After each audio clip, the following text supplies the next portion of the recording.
Tuding adik Bibi Andriansyah pergi kelabing di saat duka, Nikita Mirzani sebut sampai menit detiknya gue dapat.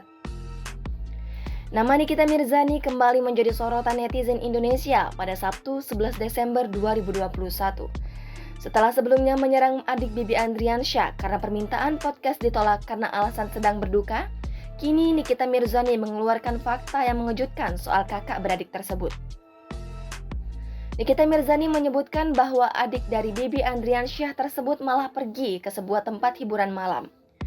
Hal itu ia sampaikan melalui unggahan di Instagram Story pada Sabtu 11 Desember 2021. Lebih lanjut, Nikita Mirzani bahkan menjelaskan kalau ia mengetahui detail kapan kedatangan dari kedua adik Bibi Andriansyah tersebut. Nikita Mirzani pun menyebutkan kalau tindakan yang dilakukan kedua adik Bibi Andriansyah tersebut tak pantas dilakukan saat sedang berduka. Memang tak dijelaskan secara perinci siapa sosok yang dimaksud oleh Nikita Mirzani ini. Tetapi kuat dugaan kalau tudingan ini dilayangkan pada sosok Fadly Faisal dan juga Fuji yang merupakan adik Bibi Andriansyah.